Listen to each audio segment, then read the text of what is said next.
detection using multex similarity feature vectors and convolutional neural network. Let me just introduce my group mates. We have Harold Alpino, Nicolas Jacob de Rosales, Abigail Lupin, Cian Patrick Rada, and yours truly, Johnson Sarsiban. So let me just go give you a quick overview on how we're able to come up with the problem or this concern that we are dealing right now. So I think all of us here were able to use the EGOV app. So basically, it mandates us for us to have a unified digital public platform that streamlines government services. So one of the concerns that raised as the government integrates this is that some of the systems are built independently, and for most of the time, the concern is that these legacy systems are system isolated. So one of the reasons why we're not able to connect these systems is because there is a concern in regards with data integration. First of all, there is a concern in regards with same information that is labeled differently. That is the core of the study that we are trying to propose right now. We want to help the tech community in regards with modernizing legacy systems or in terms of integrating data coming from multiple sources. So we cannot modernize legacy systems if by chance we are not able to fix this database communication problem. So one of the existing approaches in regards with this one is what we call schema matching, wherein we are teaching the computer how to find identical data columns. One of the framework as well under schema matching is the current method, which in terms of aggregation, we check for the spelling, the meaning and the data type. Just like for the example, as you can see, for two different data sets, for the data set 1, it is labeled as surname, and for the second one, it is labeled as last name. Then, after checking with these rules, we will now aggregate this result, and then it will be compared to a threshold. So, what will be the flaws in terms of this framework? Flaws in terms of this framework is that it fails to analyze the rule interaction. It is also prone to overfitting, and we cannot rely to one vector only. So what will be our goal for this one? Our goal is to develop a system that will be able to detect, adjust, and resolve conflicts that can be learned by the system. Just for example, issues in regards with abbreviation, unit mismatch, and false positives. By this, we go beyond declaring match and non-match, and we will be utilizing CNN for us to be able to capture the hidden relationships and resolve this conflict. And by this, we aim for us to have a system wherein we are able to exchange and utilize information effectively. Thank you, Mr. Barmeda. And for our theoretical framework, it mainly focuses on schema matching, which is one of the fundamental aspects in data integration.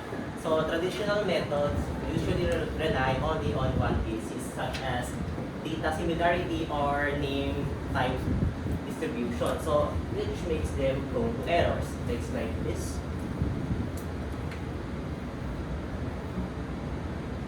That is why newer approaches such as Matchmaker, as shown in the screen, uses multi-similarity features and LLM to evaluate possible schema pairs and evaluate and generate a confidence score before making a final matching decision. Even though the framework is promising, there are still limitations. Those limitations are it lacks explicit detection of conflicts among similarity signals and heavily uses LLM prompts. So as a result, it may fail to notice a simple formatting difference. And next is our concept on framework. We have the basic idea of diagram. We have two two schemas, the target schema and the source schema, in which we will also represent our schema, dataset schemas with the annotations. Then here we have our four processes. We have the score vector generator, which is basically our similarity analysis we will do. And here next is our addition, the conflict detection and resolution. We will check high similarity and low distribution values, and we will flag it as a conflict, as a local conflict specifically. And then we will test scalar offsets, like offsetting the average, and then if the standard deviation is close enough, then it would be flagged as a source of conflict. Then after, we have the feature tracker learner, which is basically our training process, in which we will train our models, the two models, the first model and the second model.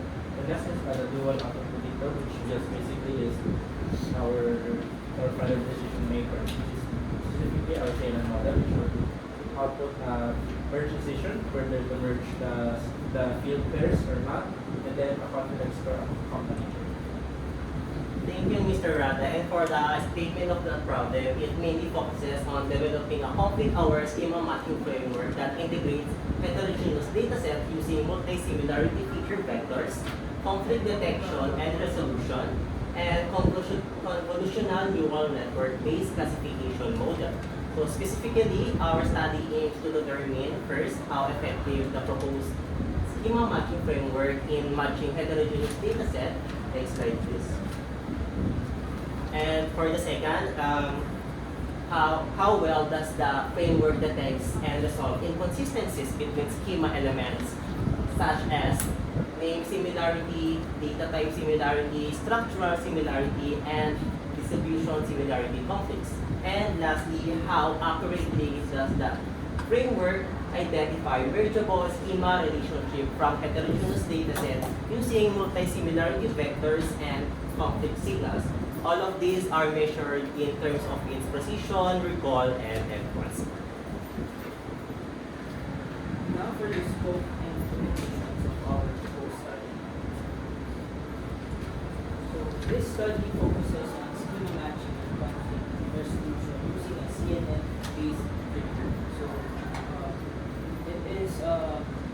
it uses multi-similarity features such as name, type, structure, and data distribution. And for our limitations, this study excludes external integrations, full-time or scheme-based, multi-party schema matching involving more than two schemas and data fragmentation.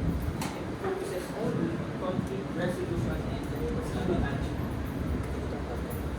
And for the significance of the study includes data accuracy, reliability, and efficient conflict resolution, which serves as a foundation for software developers, data engineers, organizations, students, researchers, and government agencies in an AI-driven data integration and schema.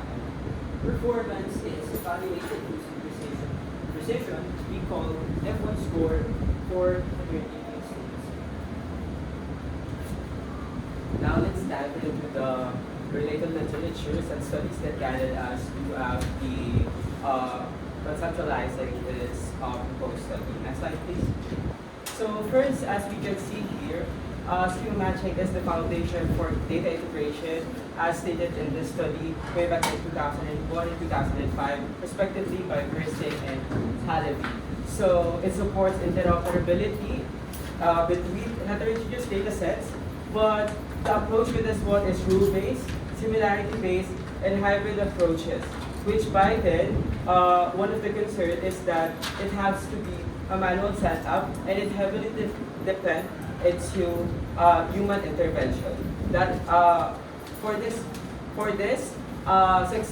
succeeding years, a multi-feature extraction looks beyond the field names and extracts multiple signals, as stated by Cao et al. And Moncal 2018, wherein they were able to extract the name, the format, the hierarchy, the distribution as well.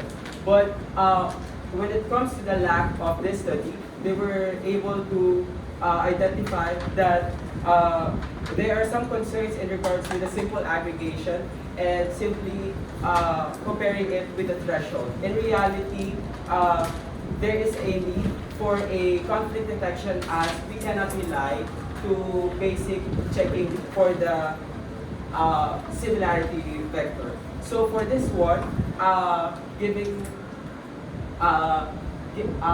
by these research gap, we're able to look for a framework that will be able to deal with these concerns, which is the CNN, for us to be able to learn the complex and nonlinear feature interaction and be able to bypass the rigid threshold as well, to be able to end manual rule weights. And we are also dealing with the isolated localized patterns in similarity vectors.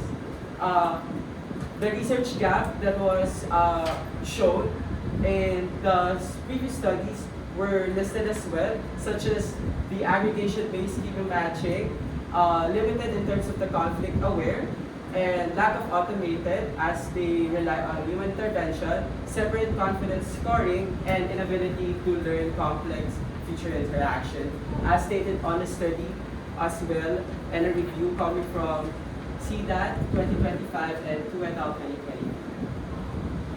So thank you, Mr. Barmeda. And for our methodology, specifically for research design, the researcher will use an experimental research design.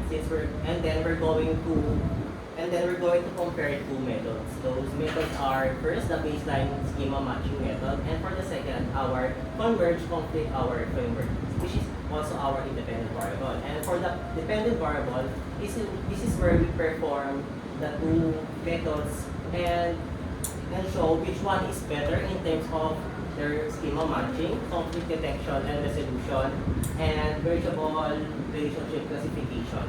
So to evaluate the result, we use the precision, recall, and FRC. So for the sampling technique, we'll be utilizing a purposive sampling technique as we'll be selecting the data sets to ensure reliability.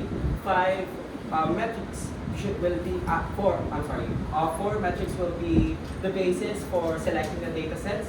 The presence of overlapping domain concepts, different schema structures and attribute naming convention, sufficient attribute information as well, and its compatibility with tabular data formats. The next are the system architecture.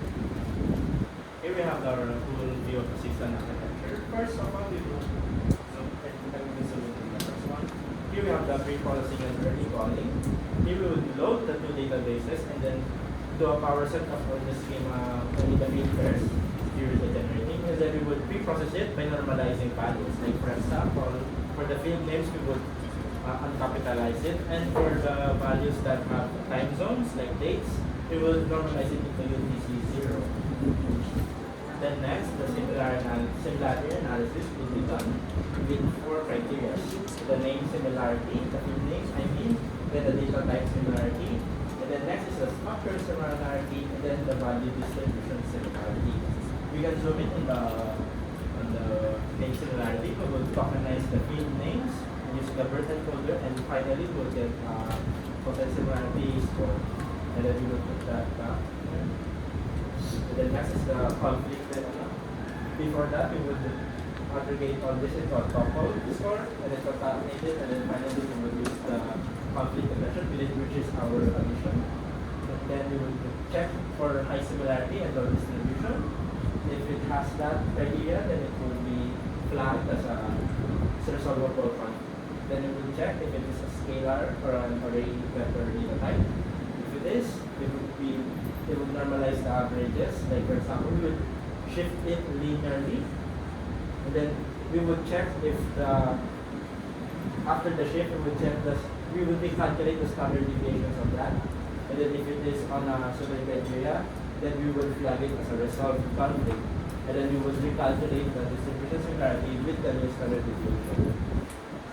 Then after that, with all those resulting score vectors, we will put it in the CNN layer, and which will output a merge score, and then a merge confidence score, and then the final merge decision.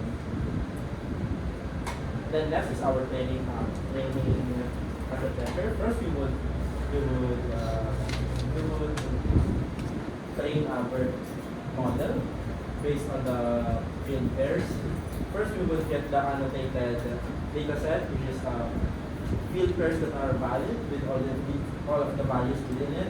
Then we would train a BERT encoder using that. After that, with the BERT complete, we will have a complete similarity analysis module, which then we would reuse the training data set from earlier to create score vectors and merge labels, like the annotations. Then after that, we would use that to train our CNN classification model. So after we discuss the process of our architecture, we can now proceed to our research instrument. So in terms of data source, we will utilize data sets from two data sources. First is our primary data source, which is the WDC schema matching benchmark. Then for our supplementary data source, we will use Kaggle. Then in terms of programming and AI tools, we will use Python as our primary programming language. Then for AI tools, we will use 1D-CNN for feature interaction. And then for text similarity, we will use BERT embeddings. Then for support tools or additional tools, we will use machine-assisted annotation tools for labeling. And for machine learning process, we will use synthetic data generators. Next slide. Then for our data gathering procedure, we have four specific process for this. First one is the data set will be collected from either both primary or supplementary data sources.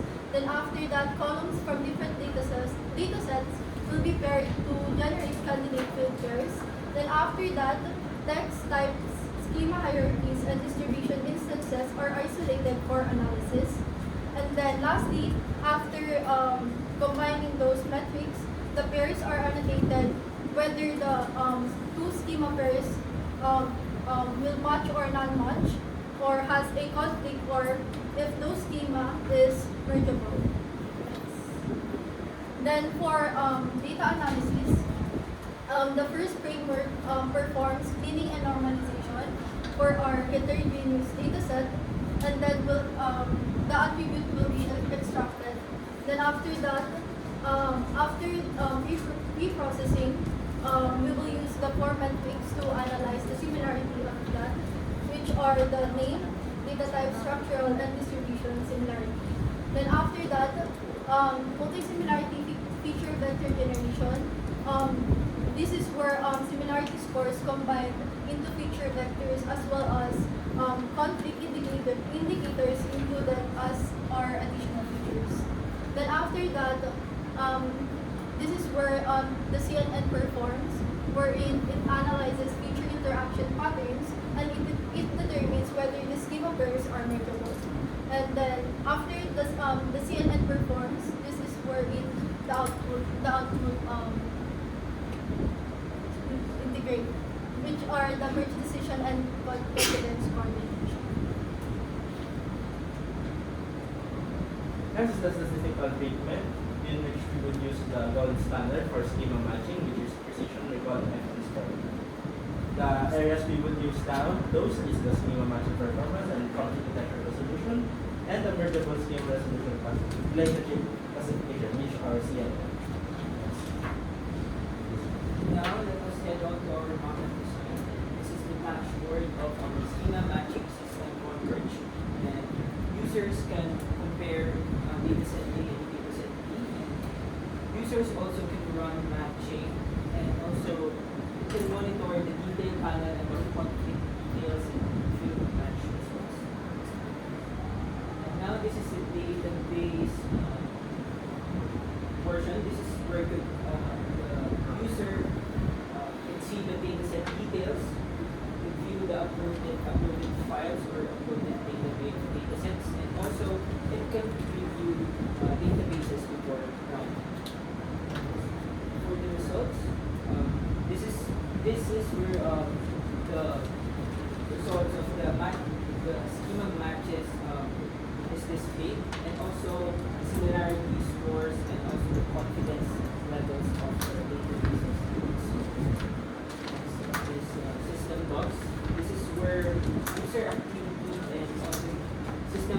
for monitoring and reporting is presented. Lastly is the settings, which users can configure system to its preferences. And that concludes our proposed study presentation for Converge, the context-aware schema matching framework for redundant attribute detection using multi-similarity feature vectors and convolutional neural network.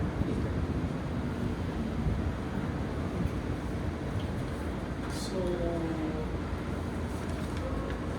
I don't want to dwell on the last point.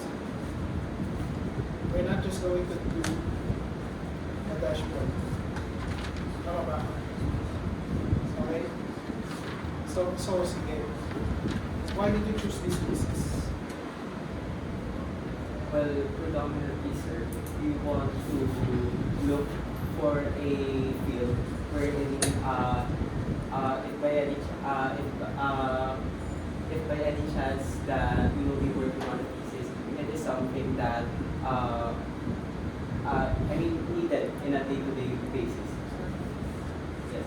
And I think concerns regarding schema matching is something that is being overlooked as well. That is why this is something that we pursue. How did you say that it's overlooked? Is there any evidence or any manuscript that would support that one? Well, actually, Or it's plainly just an opinion. no, sir. Actually, if we try to look for related studies in the We don't need a related studies. It's not a research gap, right? I need article. Do you think the one in the newspaper is a study? The one that you have watched in the TV is study? The one that you have heard from the music or your context of music, is that a study? So that I don't need a study. So ano yung basehan natin na overlook siya? Actually, sir, as per checking, one of the bases is because we are having a hard time looking for a local literature. So that is our primary drive in pursuing this one, because we want to, as mentioned earlier, we want to deal with a concern that is predominantly a concern in our day-to-day basis. That is, We're running around the bush, guys. Tama ba? So, sayang oras. Exact and specific answer. Kung wala tayong makita dito sa field ng ganyan study, dalawa lang yan. Hindi talaga siya problema. Pangalawa, kulang pa yung nahanap natin na resources. Anong inspirasyon niya? Ba't ito doon? Hindi pwedeng dahil wala. Tama ba? Hindi pwedeng ganun lang. So ano yung inspiration natin? Bakit natin ito? Bakit natin ito ginagawa? Ano nakita niyong problema na nagbibigay sa atin ng direction? O bakit ito yung naisip natin? Sir, ano po namin, sir, yung specifically po sir sa, kung bakit po namin gumawa po kami ng modification po sa systems, like for schema matching. Kasi nung nakita po namin, sir, yung resolution lang po ng isang data set po, sir, inaabot po ng 3 araw. Tapos, tapos nila yung answer. Saan galing yung Makita po namin sa study po, nung niresolve po nila yung models like comma plus plus, and then Chroma? comma plus plus. Coma? Yung other systems po, sir. Wala sa chapter, wala sa introduction. Wala sa introduction. Tama ba ako? Sir, yung Bakit wala sa introduction? Nasaan siya? yes, Nasa review-related literature? May computing gap doon sa sinasabi mo. I mean, sir, like, type po, sir. Like, it takes 3 days po to resolve only 2 databases. Nasaan siya? Sorry, sino dyan? Sino dyan? Ito yung paper. Saan siya chapter 1? Hindi, kasi Kasi dapat discuss siya sa chapter. Oo, inspiration tayo, di ba? Yun yung pinanggagaling na ng problema. Oo. Kasi yun yung reason kung bakit kayo nakapag-create niyan. Okay, so Ah, dapat nasa chapter 1 siya. yeah. Stated siya. Kinalimutan niyo si Wang Entai, si Applied Ontology, si Shraga. Ba't hindi natin yan? Ay, ito ba? Ulit na ako na yun. Dami niyo nilagay dito. Oo, Pero yung nagkano siya sa sinasabi pinaka-problema, niya. wala. Tapos narinig ko ego. Ayun, nandun ako kanina. Tinatanong ko eh, Di ba, nasa- anong issue ng intro? Nabasa na siya. Bakit wala sa paper? Tapos sasabihin niya sa'yo, walang Philippine setting. Meron pang discuss. Yes sir, I will concern po siya in terms of, I mean, wala po masyado. Saan galing yan? Naghahanap po kasi kami sa as a Hindi. Nasusulat yan? Or ano yung sinasabi mo? wala po kami mahanap. So, ng- opinion. Yes sir. Hindi pwede. Hindi pwede. Dapat Hindi pwede. Kasi sir, hindi. We are writing an academic thesis. Merong mga regulations, meron tayong kailangan sundin. di ba yung Na years? proper citation, you don't own it. Correct, guys? Tama ba? So, kailangan nyo ilagay. Kung wala, hanapin. Or, baka kailangan nyo mag-interview. Kasi hindi pwedeng assumptions lang yun. But years. Diba? Tama ba? Assumptions lang yun. And, do we accept assumptions in, no, of course, diba? So that's why my first question is, what is the issue in Philippine setting? You're willing to go abroad?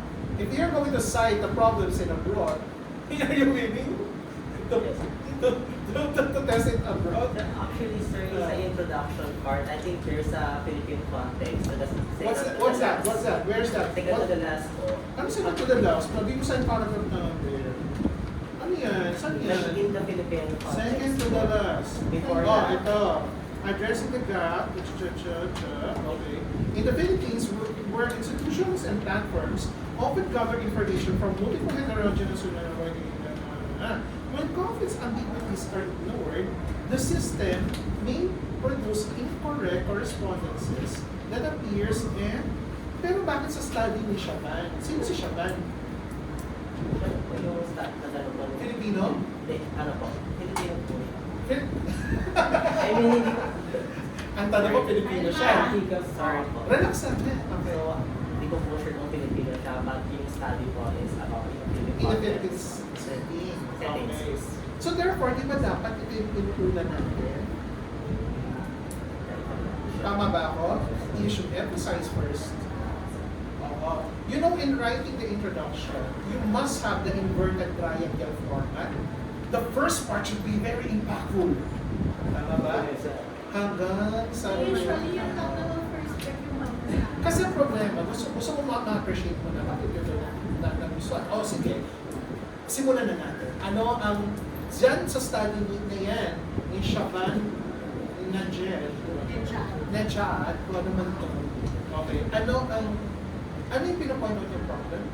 Ang na point po ng problem doon is same lang po sa mga, actually dun sa theoretical framework is yung about po dun sa... Problem sa theoretical framework? What actually, ma'am, actually sir, yung, same lang po yung... Ayusin natin ang sentence. Alam kong nalito ka lang. Sige. So, Go. yung study po about dun sa introduction is a similar conclusion po dun sa theoretical framework namin. So, specifically, isa rin po sa sinabi ni Mr. Barmena is yung about sa schema matching po in data integration. Tapos yung about sa yes, heterogeneous. Iba na naman yung Pwede naman yung in-explain nyo ano yung theoretical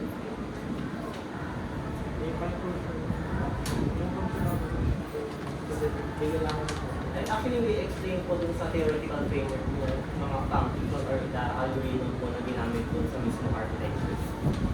Okay, pero teka muna. Ano muna yung problem na gusto nating i-solve? Ayun, wala po sa Pero isa lang yun na Redundant. area. Diba gusto nyo yung mga ang understanding ko nga, yung mga redundant na na nasa Nico, akala ko government, no? SE, Vietnamita, Ako nga ang sa mahihirapan sila kasi sa government eh. O, isa pa yun, syempre challenging yun, definitely. Actually, sir, dun sa field na kapasukan po namin is about sa e-commerce po specifically. Since like, in terms of data set po kasi talaga, is doon po yung available na data set right now, which is e-commerce. Hindi lang po namin Wala about... sa title? Yes po. Yes. I mean, kasi sir, another concern din kasi na nag-ano dito sir is nagiging domain specific yung mga schema matching. So that is one. Okay, baka pwede ba? Ilagay nyo sa papel nyo yan, yung mga pinagsasabi nyo. Noted. Okay, nag-gets nyo? Yes. O kasi very important yun, yung part na yun.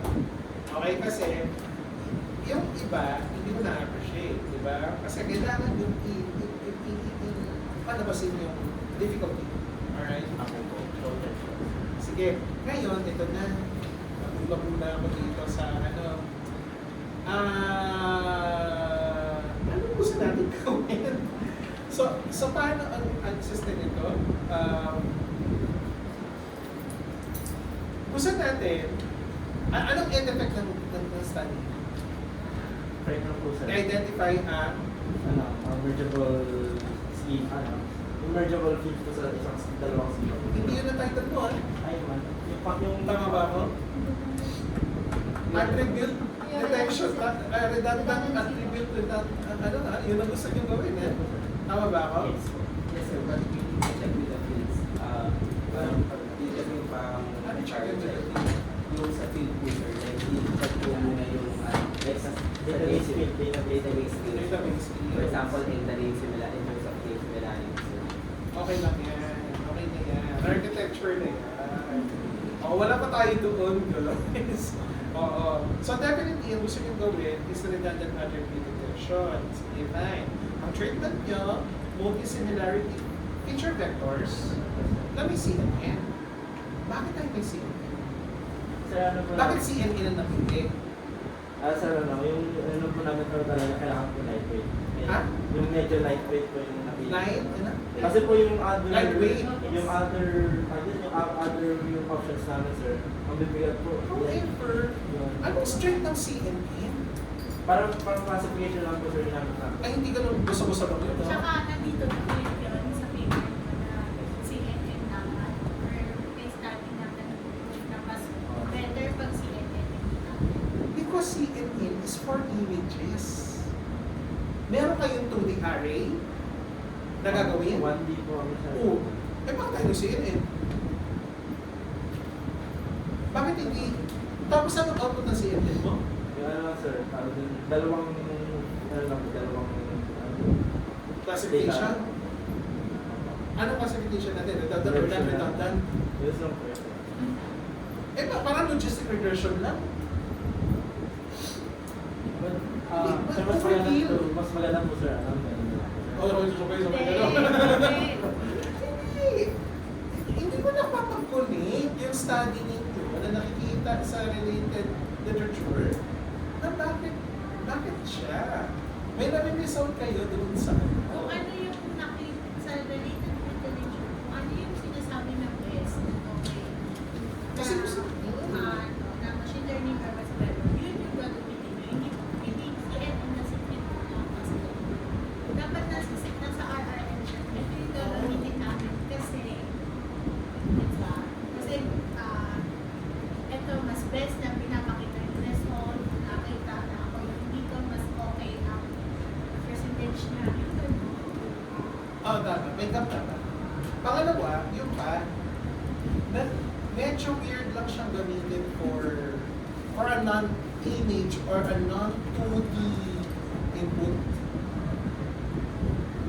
Yung data or data type na ginagamit ko is just a single, multiple mas simple na classifier, tapos binary classifier ka pa.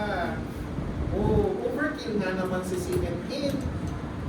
Bakit natin ginawa yun?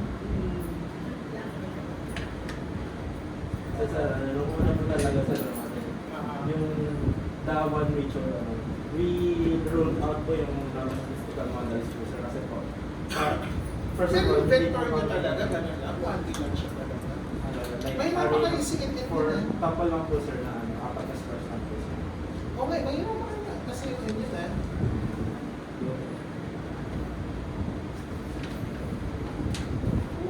Naintindihan niyo ba yung CNN? Naintindihan niyo ba? Ay, hindi ko pinapasa. Hindi ko na pinapabasa. Okay. Pero naintindihan niyo yung concept? Ginagawa ng CNN. Baka, oy, ay tama. Oo. Ayun. So, yeah, you have to, Research mo na kayo ano yung best. medyo nakita ko kagad siya kasi hindi siya, for me, hindi siya appropriate for them. Tapos yung conceptual framework, very wrong. Hindi siya conceptual framework. Hindi siya relationship ng variables. Kung makita niyo. Tama ba na ang input variables, schema 1, schema 2? Bakit hindi yung mga specific name ng mga fields? Tama ba? Di ba dapat yun? Kung yung variable na tingnan sa I-zoom in na lang sir. Ha? I-zoom in na lang sir. Hindi mo naiintindihan ng conceptual framework. Magbasa ka, ha? Okay, ano na na. Methods. Yung paano dapat naging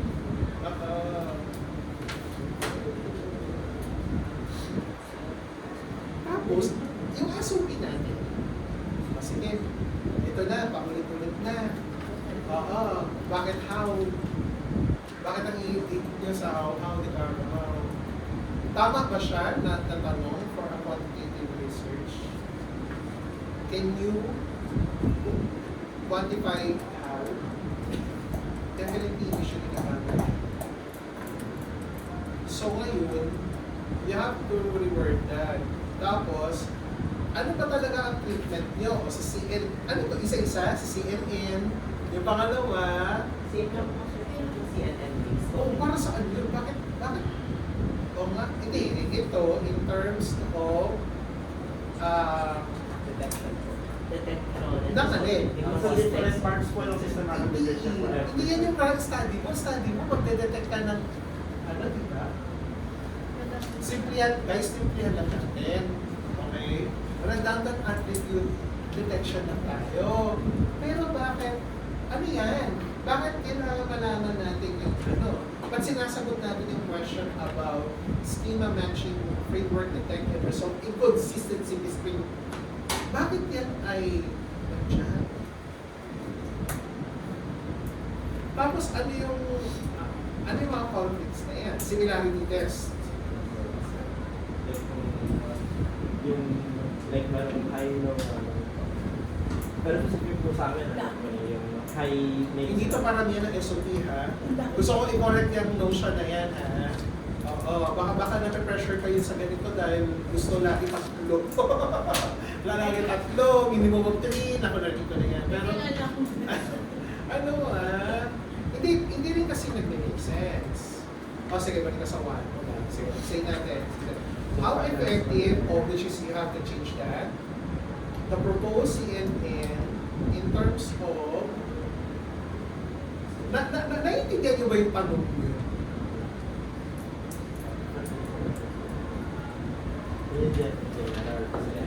Ibig sabihin, i-compare natin yung precision, recall, performance. No. Saan? Meron po kaming other scores po dyan for other models po eh. Tsaka yung sa tsaka yung ano yun po natin sa number 2 po sir. Ano yung With or without conflict that resolution po. Wala nakalagay. Tabi. Nakalagay. Then how accurately can CNN?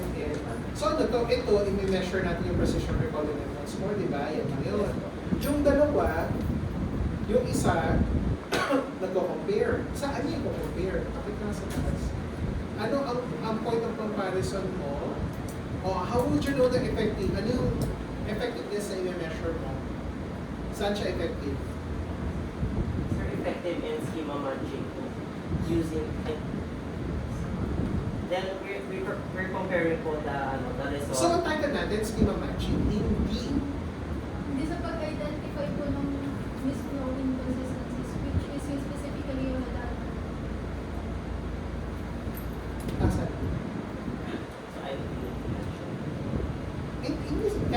specific questions, specific problems. O ano natin? Mas target yung main problem. Match ba yung title nyo doon sa main problem? Sige nga, tingnan nyo nga. Di ba, main problem yan, di ba? Yung first ano. Dapat match yan doon sa all nakalagay sa main problem. Match ba? Sige lang. Baka ako lang kasi. Okay? The first one. Ang fixer ko simula. Medyo, I think hindi medyo tagilid, sir. Ambiguous. Medyo hindi siguro, sir, namin ang pinpoint kung ano. That's good. That's a good realization. Huh? Okay. Next, yung second, when the terms of effectiveness, how do you know that if the treatment is effective?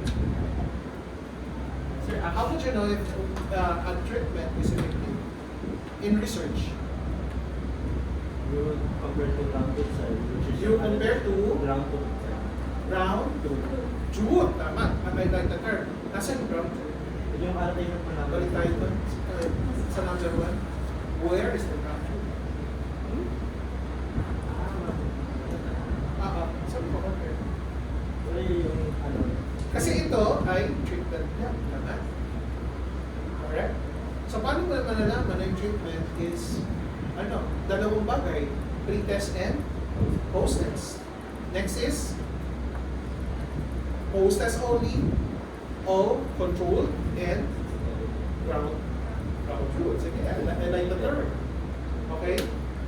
And of course, the third is merong before and after na may ground truth. Right?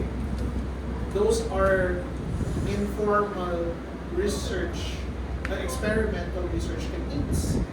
Now, nasaan ka? At ang gusto natin kumpara, precision to precision, recall to recall, tsaka F1 score to F1 score.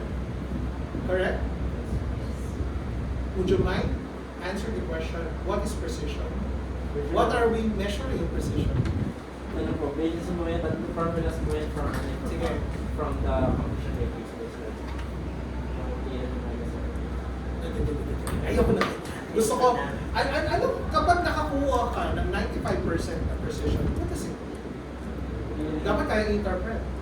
Really the target. Sagot ng ano yan hindi yan sagot na technical lang. Hindi ko masaya answer Ano? What does it mean?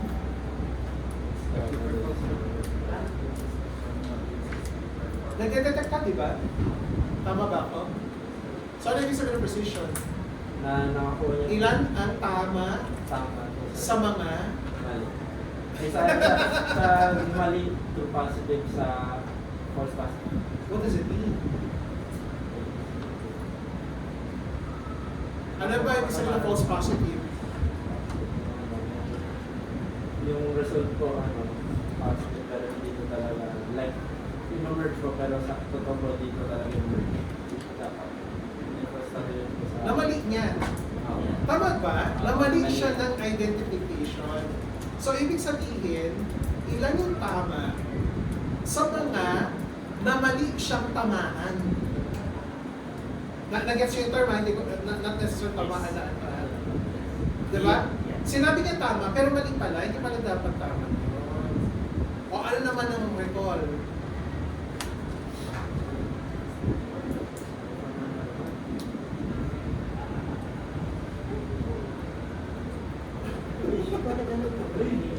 Pumunta kayo sa defense nyo, hindi nyo alam yung mga methods nyo. Yung formula, specific formula. Wala. Hindi yan. Inga. Okay nga. Oo. Kasi dapat alam niyo kung ano yung mga parameters na yun. Tapos ang lumalabas sa akin, guys, wala kayong statistical treatment para mag-compare. Puro lang kayo, precision recall and recall score. Based on nakita ko sa paper. Wala kayong pagkukumparahan. Like, you're not going to use chi-square. Sir, supposedly, sir, meron po, may compare po namin with the... Kasi may hypothesis kayo, di ba? Paano iti-test yung hypothesis kung walang inferential stats na involved? Is that correct? Baba ka na. Lalo yan, yung number one question nyo, i-revamp nyo pa yan, na supposedly, para mag-test ang effectiveness, dapat may i-compare kayo. May test agad yun. Either t-test or I-square. Ano ba? Pero wala sa paper. Hindi properly treated yung hindi na talaga yung treatment nyo, talagang may proof, di ba? Number two, hindi ko naintindihan yung proof.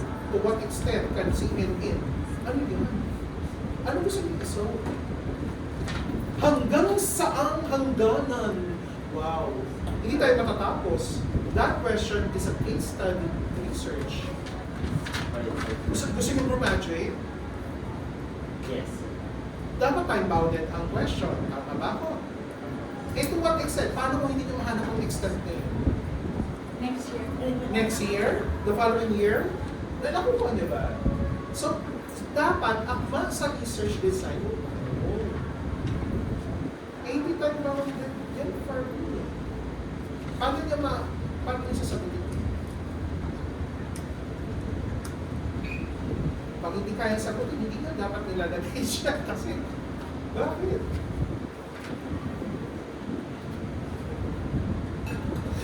Again, yung thesis nyo, nag-detect lang ha? Ng, alin? Redundant. Bakit?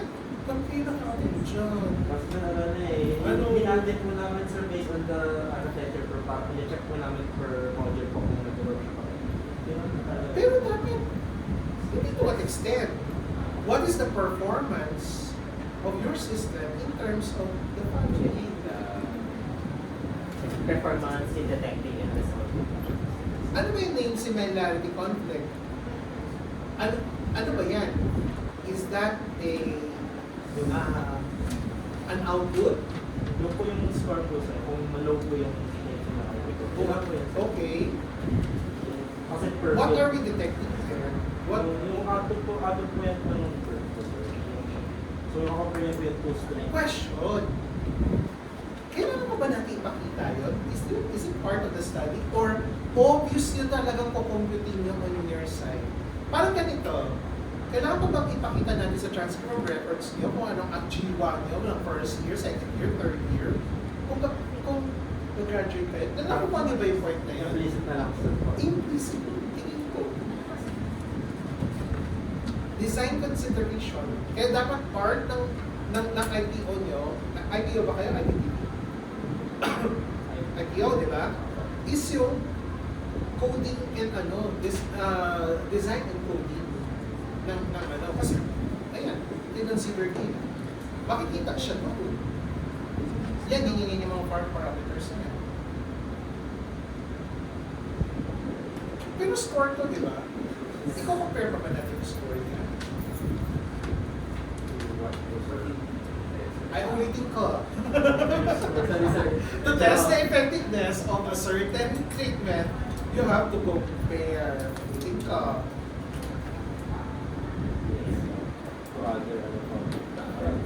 The statement of the problem must be written. Or revised. Yes. Kailangan po lang mag-reference po ng other models para yun po yung comparison po. Depende. Depende sa'yo. Okay. May time ka ba? Gano'n pala ka lang eh. 1 minute pa Ay. po. 1 minute and 30 Baka may question seconds. ka pa. Question lang ako dun sa data niyo. Kung kunin yung Carly sa Kaggle, Yes. okay, ano siya pa? Si Kaggle, siya ang kumukolekta ng data from several company databases. Available. So meron ba kayo Free date ano po, free kami royalty free po. So si Kaggle, kahit anong industry, company, meron siya. So what specific industry company are you going to use for the test? For testing the Not only one po papalagay sa service, ay ma'am, kasi ma'am, no one company is too big for para sa inyo per day. So what do you intend to use? For sa Kaggle? e-commerce po. So like e-commerce sites, Yes. websites, like One Amazon. Amazon, or so dapat specify nyo dun kung ano yung part ng Kaggle. Okay, that should be used for the study. Kasi pag sinabi mo generic, hindi na, sure, kunin nyo, hindi naman nila gagawin yun. Specific. So, e-commerce Scope sites, yun. yun. I-identify nila sa page 33 yung data set. Anong part ng dapat ng e-commerce sabi nila. Specifically. Limit niya. Basta wala limit yun. Oo nga, Can you masyado go to the malaki data yung- analysis, please? Bakit yung data analysis? Ay, research instrument muna. Sorry ah, ipo-point out mo ito, mabilis ka. Dali, bilisan mo. Bakit yun ang research instrument nyo? Bakit may AI tools? Ano yan? Which one? Alam niyo ba makakaiba ng instrument sa tools? Okay ba yan, di ba? Yung instrument ginagamit pang measure. Ang tools ay ginagamit for development. Mali. Ano yung mga instrument na gagamitin para masagot yung inyong mga ang inyong research, experiment paper, survey, questionnaire, yung po dapat yun. Next, balik. Forward. I-edit nyo lang naman yan, okay? Data analysis. Dito ngayon, ano yan? Ang data analysis, nung yung output ng research instrument, ipaprocess nyo na. Ano yung mga gagamitin nyo na pang data analyze? Ayun, yung mga confusion metrics, yung mga precision recall, hindi siya statistical treatment. Definitely. Diba? Ano ang statistical treatment? Inferential stats. Such as what? Test, ANOVA, yun dapat. Okay? Nagkakatunawaan? Yes. Oo. So, definitely, kailangan ko do here. Okay?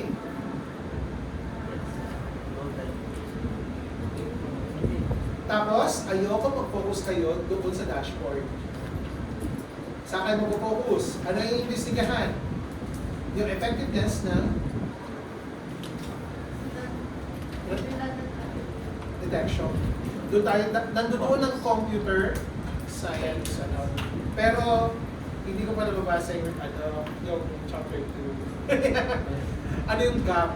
Gusto ko rin maintindihan pa, ano yung gap. Here? Guys, tapos guys na lang, yung sa system article, pag natama nyo na yung system article, i-explain nyo dito sa baba kung ano yung ginagawa nun sa system article. Wala. Bukod pa, as Wala in, po ba sa last week? wala eh. I think per block po kasi yung naging ano namin, sir, yung approach namin. But we'll take it to Yes, process. po. Wala po kasi title yung mga block nyo. Walang Drawing. connection, figures, ano, There's a danger on a one run through na system architecture. Kasi, remember the unity coherence in writing? kaya Remember? hindi siya i-explain ng ganun Mahirap lang. siya yan, no? Peer presented is the overall. Explain nyo yung, eto na lang, Top system level. article. Paano nyo siya kinonect-connect dito? Okay? Bago yung in-depth. Sige, pag-explain na po ng article. Opo. Paano in-explain yun yung ilalagay? Okay lang yun. Okay lang yan. There's nothing wrong with that. Provided you know the proper transition of each part by part. Kasi nga, Okay sa lang, siya. okay lang. Kasi parang naging consideration namin, sir, pwede na yung isang diretso ba, hindi maano. Kasi Hindi, syempre, walang time din na din. Hindi kayo sa Okay. sa Kasi diretso yung kayo. wala lang po na particular. Wala kayong title ano pa per gagawin block. ko dito? Diba? Parang, In-explain bakit sa diretso. Nagkataon lang. Oo, part by part lang. Tama naman yun. Pero ang danger doon, dapat mag-narrative kaya nyo i-transition it from one part to another part. Gets? Para hindi mag-obscure yung unity and coherence. Tapos, syempre, since na-explain nyo dito, kukonect na siya dito sa in-explain nyo ng In-depth siya, deep dive siya. Actually, this one to as like Hindi lang nalagay dun sa dapat pala particular, i-dedicate natin sa Hindi, kahit hindi perfect. Yan, explain nyo siya as Yung flow is. lang po, ma'am. Kung ba't ganyan yung flow niya. Then, after that, itong mga in-explain nyo dito, okay naman, tama naman to, pero dapat connected sa pag-explain.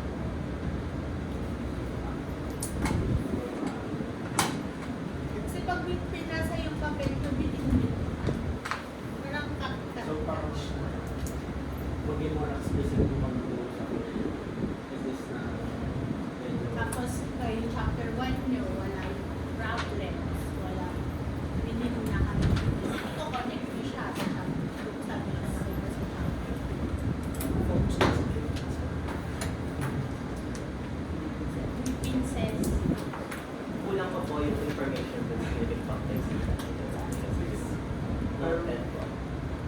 Pero gusto niyo yung thesis niyo. Parang dami sa akin, na gusto niyo. Ano po na ano, ay sir, ano eh, parang ano po, nag-evolve po ito. So una po, sir, Ano yung kwento? Okay na, wala tayong oras para siya. Sorry. Next time, offline. Sir, hindi natanong ko, sir, kung ano, sir. Hindi ready tuloy. sasagutin ko po sana po sir yung description mo kasi po. Medyo, Sorry po kasi medyo mahaba. You take the paper, okay? Okay na yan. Thank you. So revise lang, substitution po. Major revision na lang. Tingnan na lang natin. Ano yan? Tingnan na lang yung ano naman. Ano yan? Ano tawag dyan sa ginagawa mo? Ano yan? Ay, wait. Hindi siya sure po. Hindi pa. Ikaw yung ano yan,